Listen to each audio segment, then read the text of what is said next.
YouTube channel. तो आज मैं आ गई हूँ फिर से एक नए केक के डिज़ाइन के साथ। और यहाँ पे सबसे पहले हम बात कर लेते हैं कि जो केक हमारा हमने बनाया है केक स्पॉन्ज, इसे हमने अच्छे से ठंडा करने के बाद डीमोल्ड किया। ऐसे मैंने 2 केक स्पॉन्जेस बना लिए थे, एक की क्वांटिटी को मैंने कम रखा था और एक की ज़्यादा रखा था, यानी कि टोटल जो हमारा केक है इसे हम बड़े साइज़ का बना रहे हैं और 1.5 kg का हम केक बना रहे हैं। 1.5 kg से थोड़ा सा ज़्यादा हम इस केक को बनाएंगे, सिर्फ थोड़ा सा ज़्यादा। जैसे कहते हैं ना कस्टमर्स की, थोड़ा सा कॉम्प्लीमेंट्री दे दीजिएगा हमें, बस जस्ट वो बात हो जाती है। बट 1.5 kg की पूरी मेजरमेंट होती है। तो यहाँ पे इस केक को हमने 10 इंच के केक मोल्ड पे बनाया है, क्योंकि हमें केक को ज़्यादा हाइटेड नहीं बनाना था।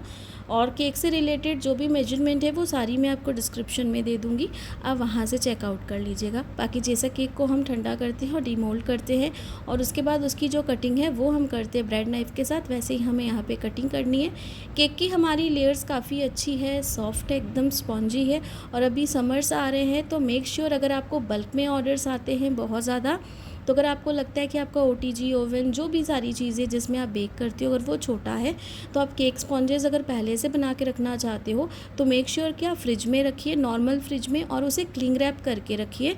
बिना क्लिंग रैप किए मत रखिएगा, किसी भी कॉटन के कवर से उसे कवर करके मत रखिएगा, इसलिए क्योंकि वो ड्राई हो जाएगा। तो हमेशा रैप करके अच्छे से क्लिंग रैप के साथ ही उसे फ्रिज में रखिएगा, ताकि वो एकदम अच्छे से सॉफ्ट हो जाए। और जब भी आपको आइसिंग करनी है एटलीस्ट 15-20 मिनट तक आप उसे बाहर रखिए नॉर्मल होने के लिए। आप करिए केक की कटिंग। तो यहाँ पे केक बोर्ड जो था ये भी मैंने सेम 10 इंच का लिया है।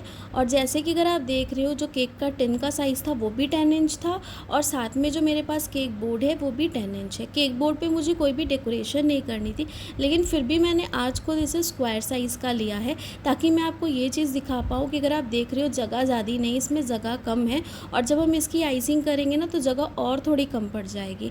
तो अगर हम सर्कल का लेते ना तो सर्कल में क्या होता है, स्पेस थोड़ी सी कम हो जाती है, और ये स्क्वायर वाले में जो है ना इसकी स्पेस थोड़ी सी बड़ी हो जाती है, इसलिए मैंने ये स्क्वायर वाला केक बोर्ड लिया है। बाकी इंचेस दोनों के सेम रहते हैं, सर्कल वाले केक बोर्ड के भी और स्क्वायर वाले के भी। तो रसमलाई फ्लेवर का हमारा केक है आज। उसके लिए यहाँ पे येलो कलर की क्रीम हमने बना ली, थोड़ा सा येलो फूड कलर डाल के। येलो फूड कलर आप जेल लिक्विड जो आपके पास अवेलेबल है आप कोई भी यूज़ कर सकते हो, किसी भी अच्छी ब्रांड का यूज़ कर सकते हो। साथ में यहाँ पे जो रसमलाई का जूस होता है जो, उसके साथ ही हम इसे अच्छे से क्रम कोट करेंगे, और इसके साथ इसका फ्लेवर और ज़्यादा अच्छा आ जाता है। जैसे कि आपको पता है मैं शुगर सिरप का इस्तेमाल नहीं करती हूँ अपने किसी भी केक्स में, लेकिन ये जो हम रसमलाई केक बनाते हैं ना इसे और ज़्यादा फ्लेवरफुल बनाने के लिए यहाँ पे जो ये रसमलाई का जूस होता है ना, इसके साथ अगर हम ब्रेड को अच्छे से सोक करेंगे तो फ्लेवर्स और ज़्यादा अच्छे आ जाते हैं। केक हमारा बहुत ज़्यादा सॉफ्ट तो हो जाता है, लेकिन टेस्ट बहुत ज़्यादा अच्छा आ जाता है। यहाँ पे रसमलाई के इस तरीके से पीसेस छोटे छोटे कट करके लगा देंगे, बस लेयर बाय लेयर। जैसे हमने लगाई है फर्स्ट वाली, वैसे ही हम सारी लेयर्स को लगाएंगे जब तक केक हमारा अच्छे से लेयरिंग नहीं हो जाता है। और मुझे और भी इंस्टाग्राम पे बहुत सारे कमेंट्स तो आए हैं केक से रिलेटेड, और बहुत सारे आप सब व्यूअर्स ने मेरे साथ केक के डिज़ाइंस भी भेजे जो बहुत अच्छे हैं, और मैं बहुत जल्दी शेयर करूँगी। आप सब ने जो भी मेरे साथ डिज़ाइन शेयर किए हैं, जिनमें से कुछ फॉन्टेंट वर्क्स इतने ज़्यादा amazing and neat and clean बने ना कि देख के मन खुश हो गया कि आप सब इतना हार्ड वर्क कर रहे हो, और बहुत ही अच्छा मतलब लगता है कि आप सब अपना एक्सपीरियंस मेरे साथ भी शेयर करते हो और वो मैं आप सबके साथ शेयर करती हूँ। तो ये बहुत अच्छा कनेक्शन है, बस ऐसे ही कनेक्शन बना के रखिएगा। तो बाकी जैसे आपको पता है लेयरिंग हम जो करते हैं वैसे ही करेंगे। और जिनकी भी रिक्वेस्टेड थी डिमांड की मैम हमें जो है रसमलाई फ्लेवर बताइए, तो मैंने कहा था कि मुझे रसमलाई केक का ऑर्डर आया है, तो मैंने सोचा कि आज मैं आप सबके साथ उस केक की वीडियो ही शेयर करूं जो आपकी अभी डिमांड आई है रीसेंट, क्योंकि रीसेंट ही मुझे उस चीज़ का ऑर्डर भी था। तो इस तरीके से आप जो है रसमलाई केक बना सकते हो। अगर आपके पास रसमलाई नहीं है तो भी कोई बात नहीं है, आप येलो क्रीम जैसे मैंने बनाई है फूड कलर डाल के वैसे येलो क्रीम बनाओ। और इस तरीके से जैसे मैंने सोकिंग की है ना दूध के साथ, यहाँ पे जो रसमलाई के जूस के साथ आप दूध ले लो नॉर्मल जो रूम टेम्परेचर में होता है, उसके बाद उसमें थोड़ा सा आप कलर डाल दो, येलो कलर डाल दो, लिक्विड जेल जो भी है, ज़्यादा डार्क भी येलो कलर मत डालना, जैसा यहाँ पे कलर है वैसा कलर आप रखना। और उसमें थोड़े से आप ड्राई फ्रूट्स डाल देना, और साथ में आप डाल देना रसमलाई एसेंस, और साथ में थोड़ी सी कुटी हुई इलायची आप पाउडर भी डाल सकते हो और इलायची का एसेंस भी डाल सकते हो, जो आपको बेस्ट लगता है वो डाल सकते हो। इस तरीके से आप जो है लो बजट में रसमलाई फ्लेवर का केक बना सकते हो। जिसमें सारी चीज़ें सेम रहेंगी। सिर्फ जो रसमलाई की जो चंक्स है, यानी कि जो रसमलाई की मिठाई है, वो नहीं रहेगी। बाकी सारी चीज़ें अच्छी रहेंगी। एंड ट्रस्ट मी, अगर आप ऐसे भी बनाते हो, अगर आपको अर्जेंट ऑर्डर आता है ना, तो आप ऐसे भी बना सकते हो। और किसी क्लाइंट का अगर लो बजट है तो आप उन्हें ये सजेस्ट कर सकते हो। फ्लेवर आपको अमेजिंग मिलेंगे। बस सिर्फ उसमें मिठाई नहीं रहेगी, बाकी सारी चीज़ें रहेंगी। तो ये एक आपके लिए टिप है।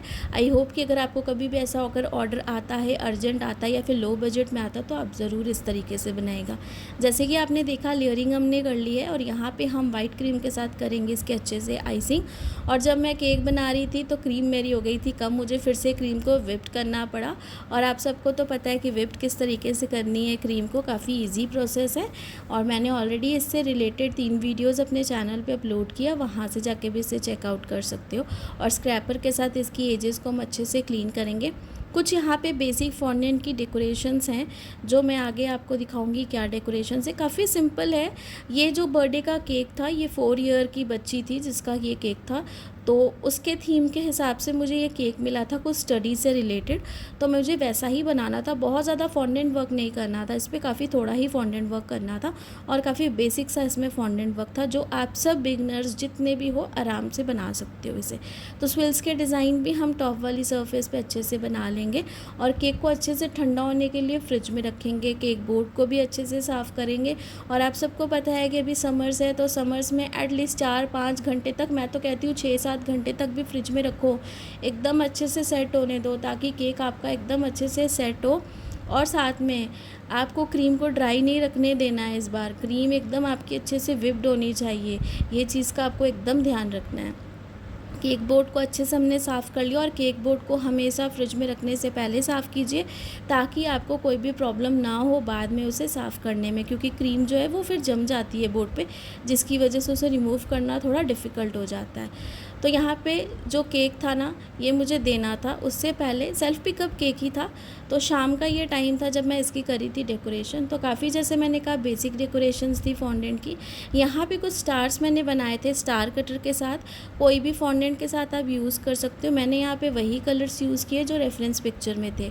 साथ में जिसके साथ मैं नाम लिखती हूँ फॉन्डेंट वाला अल्फ़ाबेट कटर, उसके साथ मैंने यहाँ पे अल्फ़ाबेट्स बना लिए इस तरीके से, जैसे A B C, कुछ इस तरीके के अल्फ़ाबेट्स के साथ मुझे पूरे केक को डिज़ाइन करना था।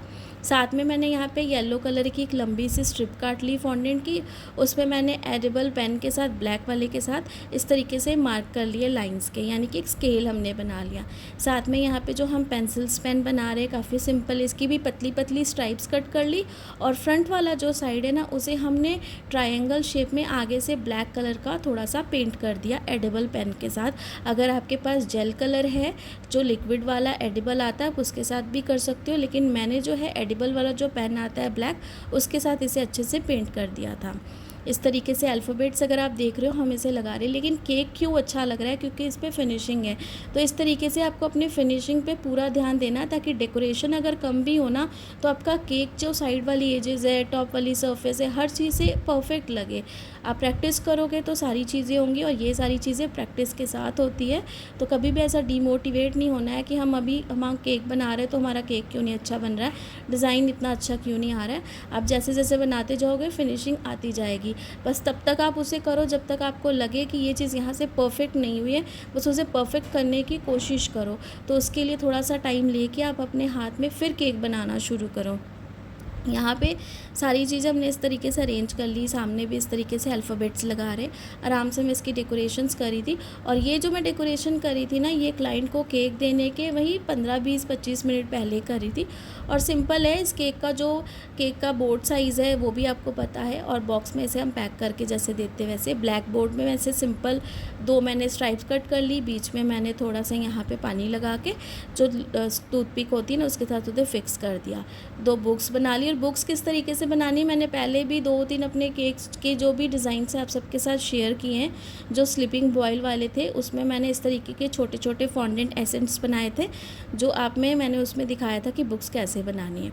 ये सारी चीज़ें हो गई थी, लेकिन क्लाइंट का मुझे कॉल आया था घर से निकलने से थोड़े टाइम पहले, मतलब वही आधे 1 घंटे पहले, कि जो केक है ना, केक पे एक डॉल बना दीजिएगा जो हाथ में कुछ भी बैग पकड़ा हो या हैप्पी बर्थडे कुछ लिखा हो इस तरीके का। तो केक पूरा कंप्लीट था मेरा, मैंने फॉन्डेंट के एसेंस पहले ही बना लिए थे, लेकिन क्लाइंट की डिमांड थी तो अचानक से अब तो उसकी मैं शूट नहीं कर पाई। तो मैंने बर्थडे गर्ल फटाफट फॉन्डेंट निकाले और बनाना स्टार्ट किया। सिंपल से बनाए, बहुत ज़्यादा शायद आप लोग को पसंद ना आए वाव वाला, लेकिन मैंने कोशिश की तो फटाफट जैसे मुझसे बना मैंने फटाफट बना दिए। तो वो उनका अर्जेंट था एकदम कि आप वो बना दीजिएगा, हम भूल गए क्योंकि पिक्चर में था नहीं, हम आपको बोलना भूल गए। फिर मैंने फटाफट वो बनाया। तो उसकी ओवरऑल लुक मैं आपको दिखा दूँगी कि किस तरीके से मैंने वो बनाया है। बाकी यहाँ पे सबसे पहले हम डेकोरेशन पार्ट जो मैंने आपको कहा उसे हम कंप्लीट करेंगे। आराम से करी थी और सारी चीज़ों को अच्छे से मैंने फ़िक्स कर दिया था। तो यहाँ पे जो है केक हमारा बन के रेडी था और जो डॉल हमने बनाई थी वो भी हमने इस तरीके से ये देखिए लगा दी। तो अच्छी बनी थी, लेकिन पता नहीं आप सबको कैसी लगेगी। और साथ में यहाँ पे एक बर्थडे टैग ना यहाँ पे लगा दिया था मैंने, कि जैसे गर्ल ने पकड़ा हुआ है कि उसका बर्थडे है। तो ये उनकी विश थी जो मैंने पूरी कर दी। बाकी टोटल जो केक का प्राइस है, सेल्फ पिकअप केक था हमारा, सारी डेकोरेशन थी, 1.5 kg का रसमलाई केक था। सारी चीज़ें लेके मैंने इस केक का जो प्राइस था वो 1400 लिया है। आप अपनी जगह के हिसाब से ज़्यादा कम जैसा है वैसा ही ले सकते हो।